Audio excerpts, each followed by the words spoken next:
नमस्कार दोस्तों। हमारे YouTube चैनल फाइनल रिवीजन में आपका स्वागत है। और आज हम आपके लिए लेके आ रहे हैं पॉलिटी की एक नई सीरीज।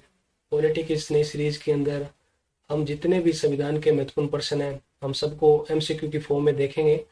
और आने वाले एग्जाम जैसे कि ICAR, RRB, टी ग्रुप, इन सब के लिए ये महत्वपूर्ण साबित होंगे। और तो चलो देखते हैं। पहला प्रश्न है, भारत के संविधान के निर्माण में कुल कितने दिन लगे थे? तो मैं आपको बता दूं पहले तो कि जो हमारा संविधान निर्माण के अंदर जो पहले सबसे पहले संविधान निर्माण के लिए संविधान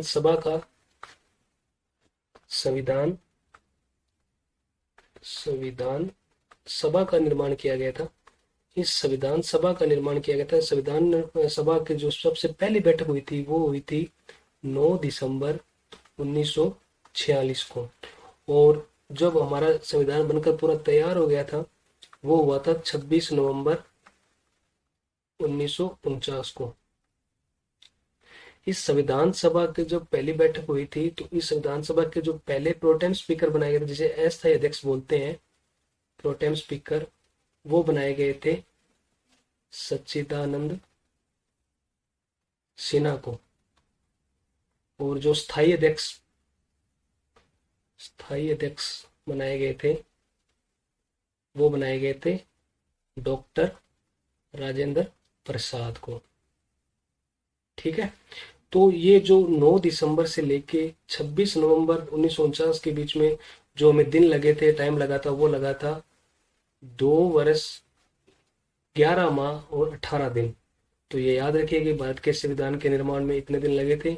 ये कई बार एग्जाम में पूछ लिया जाता है। और लगभग हमारे संविधान के अंदर बनने के अंदर लगभग 64 लाख का खर्चा आ गया था। तो ये भी ध्यान रखिएगा। नेक्स्ट क्वेश्चन देखते हैं। संविधान पर हस्ताक्षर करने वाले प्रथम सदस्य सदस्य कौन थे? तो संविधान पर जब तैयार हो गया था तो सबसे पहले जो हस्ताक्षर किए वो किए थे पंडित जवाहरलाल नेहरू ने। और अंतिम भी आप याद रख लीजिए, अंतिम थे डॉक्टर राजेंद्र प्रसाद। ठीक है। नेक्स्ट देखते हैं। 26 नवंबर 1949 को आंशिक रूप से लागू संविधान में कुल कितने अनुच्छेद लागू किए गए थे? तो आपको पता है कि जब हमारा संविधान बन चुका था 26 नवंबर 1949 को, तो उसमें केवल एक बार 16 अनुच्छेद को ही लागू किया गया था। ठीक है। और जो टोटल हमारे अनुच्छेद थे कितने, 395 टोटल। उन सभी अनुच्छेदों को यानी पूर्णतः कब लागू हुआ था हमारा संविधान? वो हुआ था 26 जनवरी 1950 को। हम संविधान अपना गणतंत्र दिवस मनाते हैं, आपको पता ही है इस दिन। और तो ये है 16 अनुच्छेद। वैसे तो आपको 16 अनुच्छेद याद रखने की जरूरत नहीं है, लेकिन फिर भी मैं आपको जानकारी के लिए बता दूं ये कौन कौन से 16 अनुच्छेद थे।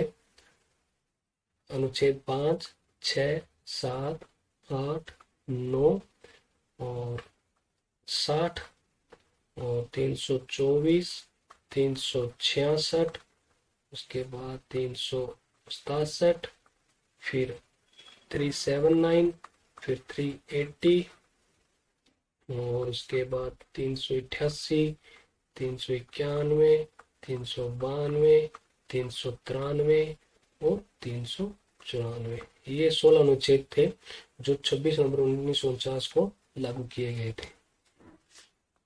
नेक्स्ट देखते हैं। संविधान का शिल्पकार किसे कहा जाता है? तो संविधान के जो शिल्पकार यानी आर्किटेक्ट किसे बोलते हैं? आर्किटेक्ट बोलते हैं प्रोफेसर BN राव को। ठीक है। इसमें एक ऑप्शन दे रखा है भीमराव अंबेडकर जी। तो इन्हें क्या बोलते हैं? इन्हें संविधान का पितामह, संविधान के जनक, ठीक है, और निर्माता या आधुनिक भारत के मनु भी कहलाते हैं भीमराव अम्बेडकर जी। ठीक है। तो संविधान के शिल्पकार याद रखिएगा ये है BN राव। ठीक है। नेक्स्ट देखते हैं। मूल संविधान में कुल कितनी अनुसूचियां थी? तो आपको पता है कि जो मूल संविधान बना था, उस मूल संविधान के अंदर केवल हमारे पास केवल 8 अनुसूचियां थी। ठीक है। आज वर्तमान में कितनी है? वर्तमान में है 12 अनुसूचियां। ठीक है। और भाग कितने हैं टोटल वर्तमान, और पहले कितने थे? अब आज भी इतने ही हैं। कितने? 22 भाग हैं। ठीक है। और 8 अनुसूचियां हैं। तो ध्यान रखिए, मूल संविधान में पूछा इसने, तो मूल संविधान में थे 8 अनुसूचियां थी, और वर्तमान में कितनी है? 12 अनुसूचियां। देखते हैं नेक्स्ट क्वेश्चन। मूल अधिकार भारत के संविधान के कौन से भाग में है? भाग में पूछा है, तो ये है मूल अधिकार यानी फंडामेंटल राइट। फंडामेंटल राइट्स जो है वो हमारे, आपको पता है कि भाग कितने? टोटल 22 भाग है। 22 भाग में जो मूल अधिकार है वो है भाग 3 के अंदर। भाग 3 के अंदर भी हम देखेंगे तो जो अनुच्छेद है हमारे 12 से 35। ठीक है। तो 12 से 35 के बीच में है हमारे मूल अधिकार। भाग 4 के अंदर क्या है? भाग 4 के अंदर आपको पता है कि ये जो हमारे नीति निर्देशक तत्व है, नीति निर्देशक तत्व है भाग 4 के अंदर। और भाग 2 है हमारे वेतन व भत्तों से रिलेटेड। ठीक है। और भाग 5 है हमारे जो संघ संघ है, जैसे राष्ट्रपति, संसद वगैरह, जो वो है संघ, भाग 5 के अंदर। ठीक है। नेक्स्ट देखते हैं अगला क्वेश्चन, फिर उसी भाग से रिलेटेड है कि आपातकालीन उपबंध का प्रावधान भारत के संविधान के कौन से भाग में है? तो आपातकाल यानी इमरजेंसी का उपबंध हमारे कौन से भाग में है? तो आपातकालीन जो हमारे हैं वो है भाग 18 के अंदर। ठीक है। फाइनेंस इमरजेंसी, आपको पता है इमरजेंसी जो है हमारे भाग 18 के अंदर 352 से 360 अनुच्छेद के बीच में दे रखे हैं, वो हमारे किससे? इमरजेंसी से रिलेटेड है। ठीक है। और अगर बात करें हम भाग 16 की, तो भाग 16 के अंदर हम देखेंगे तो कुछ स्पेशल कास्ट वगैरह दे रखी है, जैसे एसटी ओबीसी, उन सब के लिए कुछ स्पेशल वर्गों के लिए मतलब कुछ स्पेशल प्रोविजन कर रखे हैं, वो है स्पेशल प्रोविजन है कुछ वर्गों के लिए, वो है। ठीक है। और उसके बाद में भाग 22 वैसे तो इम्पोर्टेंट नहीं, लेकिन फिर भी जैसे उसमें कुछ दे रखे हैं, संक्षिप्त नाम वगैरह है, तो वो है। ठीक है। और उसके बाद भाग 20 के अंदर ये इम्पोर्टेंट है। भाग 20 के अंदर हम देखें तो क्या दे रखा है? संविधान संशोधन की जो हमारी प्रक्रिया है, संविधान संशोधन के किस प्रकार हम संशोधन कर सकें, संविधान में संशोधन कर सकते हैं, तो वो अनुच्छेदों के बारे में भाग 20 के अंदर दे रखा है संविधान संशोधन की प्रक्रिया। ठीक है। तो ये जितने भी मैं आपको बता रहा हूँ ये आपको याद रखना है, ताकि एग्जाम में कैसे भी क्वेश्चन आए आप तैयार रहिएगा। नेक्स्ट, राष्ट्रीय भाषाओं का उल्लेख कौन सी अनुसूची के अंदर है? तो राष्ट्रीय भाषाओं का जो उल्लेख है वो हमारे अनुसूची 8 के अंदर है। ठीक है। 8वीं अनुसूची के अंदर हमारी जो मूल संविधान में, मैं आपको बता दूं पहले, मूल संविधान के अंदर हमारी केवल 14 भाषाओं का उल्लेख था। 14 भाषाओं को राष्ट्रीय दर्जा दिया था, राष्ट्रीय भाषाओं का दर्जा दिया था 14 भाषाओं का मूल संविधान में। लेकिन वर्तमान में संविधान संशोधन के तहत लगभग हमारी 22 भाषाओं को दर्जा प्राप्त है, 22 भाषाओं को राष्ट्रीय भाषा का दर्जा प्राप्त है, तो ध्यान रखना। और ये हमारे अनुसूची 8 के अंदर दे रखी है। ठीक है। और इसके अंदर ऑप्शन दे रखा है, जैसे अनुसूची 4 किससे रिलेटेड है? अनुसूची 4 है राज्यसभा में राज्यों का प्रतिनिधित्व। ठीक है। और अनुसूची 6 के अंदर जैसे कुछ स्पेशल, जैसे पूर्वोत्तर के स्टेट है, जैसे असम, मेघालय, मिजोरम, ठीक है, त्रिपुरा हो गया अपना, और पश्चिम बंगाल का दार्जिलिंग क्षेत्र, उनके प्रशासन व नियंत्रण के बारे में दे रखा है, प्रशासन व नियंत्रण के बारे में दे रखा है। और अनुसूची 2 में, अनुसूची 2 के अंदर क्या है, वो है वेतन में भत्ते। ठीक है, अनुसूची 2 के अंदर क्या है, वेतन में भत्ते। पिछले शायद मैंने आपको क्या वो भाग 2 के अंदर मैंने वेतन में भत्ते था, भाग 2 तो वो नागरिकता से संबंधित है, यहाँ पे मैंने गलत बोल दिया होगा शायद। भाग 2 के अंदर, हाँ ये जो वेतन व भत्ते नहीं है, सॉरी, यहाँ पे ये भाग 2 के अंदर है नागरिकता। ठीक है, वो गलती से मुंह से निकल गया होगा, नागरिकता। चलो ठीक है, आगे देखते हैं।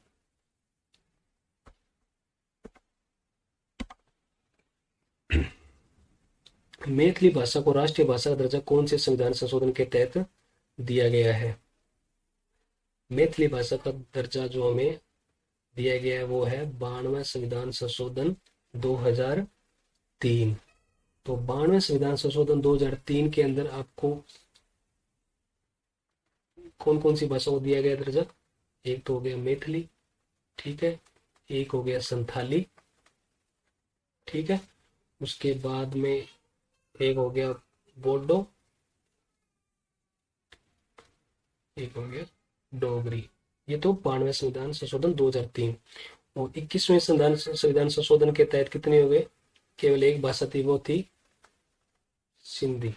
ठीक है, और जो 71वां संविधान संशोधन था उसके अंदर 3 भाषाओं को दर्जा प्राप्त था। कौन कौन सी? कोंकणी, ठीक है, उसके बाद में है मणिपुरी और नेपाली। ठीक है, ये 3 भाषाएं थी। और जो 73वां संविधान संशोधन है वो तो आपको पता है कि ये तो पंचायतों से रिलेटेड है। ठीक है, तो मैंने आपको बताया था कि केवल 14 भाषाएं थी मूल संविधान में, लेकिन 22 भाषाएं हैं। तो आपको पता है कि 21वें संविधान संशोधन हुआ तो 15वीं भाषा सिंधी जुड़ी। फिर 71वां संविधान संशोधन हुआ तो कोंकणी, मणिपुरी, नेपाली 18 हो गई। और उसके बाद में 4 भाषाएं, यही 92वें संविधान संशोधन 2003 के तहत मैथिली, संताली, बोडो, डोगरी जोड़ी। तो टोटल आज वर्तमान में 22 भाषाओं को राष्ट्रीय दर्जा प्राप्त है। राष्ट्रपति पर महाभियोग की प्रक्रिया कौन से देश से ली गई है? अब ये जो क्वेश्चन आ रहे हैं आपके सामने, ये क्या है कि इंपॉर्टेंट क्वेश्चन है, क्योंकि हर एग्जाम के अंदर सोर्सेस जितने होते हैं, कौन से देश से कौन सी चीज ली गई है, ये इंपॉर्टेंट है। ठीक है, हर एग्जाम के अंदर कोई ना कोई विदेशी स्रोत पूछता है।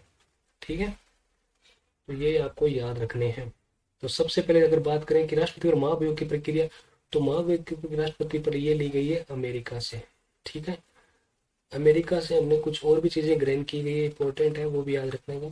एक तो जैसे प्रस्तावना, ठीक है, उसके बाद में जो प्रस्तावना कॉन्सेप्ट, उसके बाद जो हमारे फंडामेंटल राइट्स हैं यानी मूल अधिकार, ये भी किससे लिए गए हैं? अमेरिका से। उसके बाद में जो हमारी फाइनेंशियल इमरजेंसी यानी वित्तीय आपातकाल का कॉन्सेप्ट है हमारा, वो भी अमेरिका से लिया गया है। और उसके बाद में राष्ट्रपति का जो पद है, राष्ट्रपति का पद, ये भी हमारे अमेरिका से लिया गया। राष्ट्रपति का पद हो गया। हमारे जो निर्वाचित यानी इलेक्टेड जो हमारे राष्ट्रपति होते हैं वो, उसका कॉन्सेप्ट भी हमने अमेरिका से लिया गया है। ठीक है, और राष्ट्रपति हमारे तीनों सेनाओं का सर्वोच्च सेनापति होता है, ये बात भी किससे ली गई है? हमने सर्वोच्च सेनापति राष्ट्रपति, ये भी कॉन्सेप्ट हमने किससे लिया है? इससे लिया गया है अमेरिका से। उसके बाद अगर हम बात करें ब्रिटेन से, ब्रिटेन से हमने एक तो एकल नागरिकता कॉन्सेप्ट लिया है, एकल नागरिकता का कॉन्सेप्ट। उसके बाद में अगर बात करें तो जो हमारा है कानून निर्माण की प्रक्रिया, कानून निर्माण प्रक्रिया, ये हमने किससे लिया है? ब्रिटेन से। ठीक है, और उसके बाद आयरलैंड से, आयरलैंड से हमने लिया है नीति निदेशक तत्व।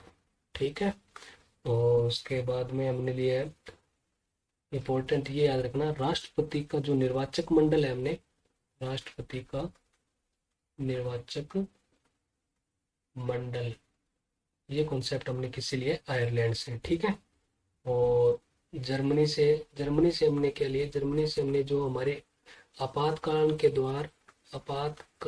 के दौरान जो मूल अधिकारों का निलंबन है राष्ट्रपति के द्वारा, मूल अधिकारों का निलंबन, ये हमने कॉन्सेप्ट लिया है जर्मनी से। नेक्स्ट, विधि का समान संरक्षण, आगे उदाहरण कौन से देश से ली गई है।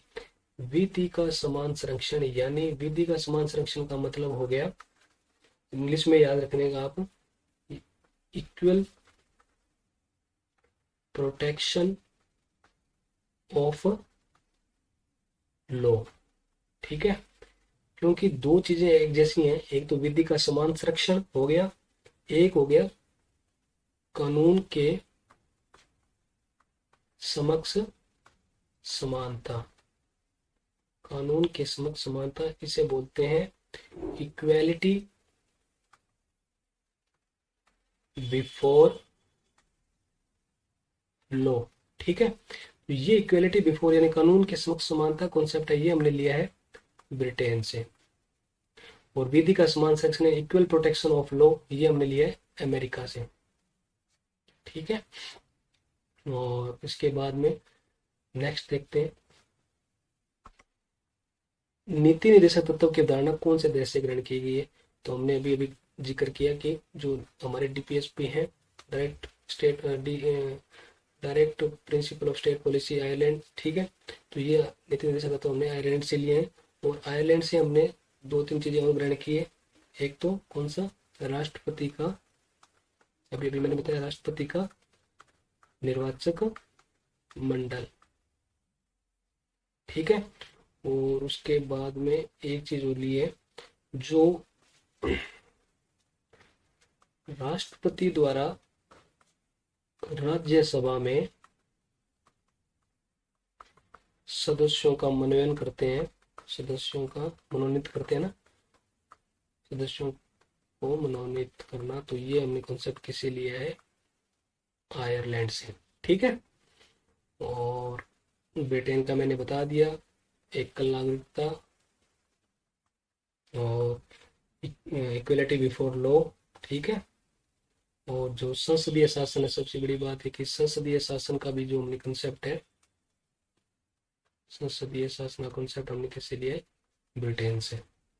ठीक है, समवर्ती सूची की अवधारणा कौन से देश से ली गई है। तो समवर्ती सूची की अवधारणा कौन से देश से ली गई है, तो समवर्ती सूची की अवधारणा जो हमने ली है वो ली है हमने ऑस्ट्रेलिया से। ठीक है, तो ऑस्ट्रेलिया से हमने और क्या चीज ग्रहण की है, एक हमने किया है, सबसे इम्पोर्टेंट बात है कि जो हमने प्रस्तावना थी वो तो लिया है कॉन्सेप्ट अमेरिका से, लेकिन प्रस्तावना की जो लैंग्वेज है यानी प्रस्तावना की जो भाषा है वो हमने ऑस्ट्रेलिया से ग्रहण की है। अगर ऑस्ट्रेलिया के अंदर कौन ऑप्शन के अंदर ना हो प्रस्तावना की भाषा के अंदर, तो अगर यूएनओ चार्टर हो वहाँ लिखा हुआ, तो वो भी उसका आंसर सही होगा। बाकी ऑस्ट्रेलिया से लिए प्रस्तावना की भाषा ध्यान रखिएगा।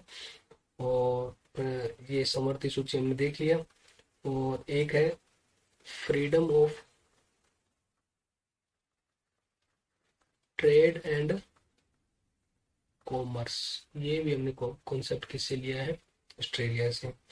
फ्रांस से क्या लिया है हमने, फ्रांस से एक तो हमने जो गणतंत्र का कॉन्सेप्ट है यानी रिपब्लिक, ये लिया है। ठीक है, और जो हमारा प्रोटेम स्पीकर का जो कॉन्सेप्ट है, यानी जो अस्थायी अध्यक्ष बनाते हैं हम, प्रोटेम स्पीकर, जैसे अस्थायी अध्यक्ष बोलते हैं, इसका कॉन्सेप्ट भी हमने किससे लिया है, फ्रांस से लिया है। ठीक है, और चलो आगे बताऊं आगे और। ठीक है, दक्षिण अफ्रीका, दक्षिण अफ्रीका से हमने क्या लिया, तो ये सबसे इम्पोर्टेंट जो संविधान संशोधन की प्रक्रिया है ना, संविधान संशोधन की प्रक्रिया, ये हमने किससे लिए है, दक्षिण अफ्रीका से। और सोवियत संघ रूस से, यानी जिसे पहले यूएसएसआर बोलते थे, तो इससे हमने क्या लिए, फंडामेंटल ड्यूटीज यानी मौलिक कर्तव्य, इंपॉर्टेंट याद रखना। ठीक है, नेक्स्ट, आपातकाल में राष्ट्रपति द्वारा मौलिक अधिकारों का निलंबन कौन से देश से लिया गया है? तो ये मैंने आपको बताया था कि आपातकालीन में राष्ट्रपति द्वारा मौलिक अधिकारों का निलंबन कर दिया जाता है। तो ये कॉन्सेप्ट हमने लिया है जर्मनी से। ठीक है। और उसके बाद दक्षिण अफ्रीका से हमने बता दिया संविधान संशोधन। ठीक है। मैं बार बार रिपीट कर रहा हूँ ताकि आपको दिमाग में अच्छे से ये चीज़ें बैठ जाए, इसलिए मैं बार बार रिपीट कर रहा हूँ। ठीक है। और अमेरिका से हमने काफ़ी बार चर्चा कर ली कि क्या क्या लिए गए। तो नेक्स्ट देखते हैं, अस्थायी अध्यक्ष प्रोटेम स्पीकर की अवधारणा कौन से देश से ली गई है? तो अभी मैंने बताया कि फ्रांस से हमने प्रोटेम स्पीकर की अवधारणा ली है। और फ्रांस से हमने और क्या क्या लिया है? गणतंत्र की अवधारणा, गणतंत्र। और सबसे इंपॉर्टेंट जो फ्रांस की क्रांति से हमने 3 शब्द लिए हैं वो है स्वतंत्रता, समानता और बंधुता। ठीक है। और एक अस्थायी अध्यक्ष, ये आ गया। तो ये चीजें याद रखिएगा। जर्मनी से वही आपातकालीन में राष्ट्रपति द्वारा निलंबन मौलिक अधिकारों का। ब्रिटेन से एकल नागरिकता कॉन्सेप्ट। ठीक है। तो इस प्रकार हमने देखे कि पॉलिटी के कुछ संविधान के महत्वपूर्ण प्रश्न। आगे भी हम इसी तरह पॉलिटी की सीरीज को बरकरार रखेंगे ताकि आने वाले एग्जाम के अंदर आपके अच्छे से रिवीजन हो सके। तो बने रहिए हमारे चैनल के साथ फाइनल रिवीजन के साथ। प्लीज़ चैनल को सब्सक्राइब कर दीजिए, लाइक कर दीजिए और नीचे कमेंट करिए कि कौन से आपको और सीरीज लेके आए आपके लिए ताकि आपका रिवीजन अच्छे से हो सके। धन्यवाद।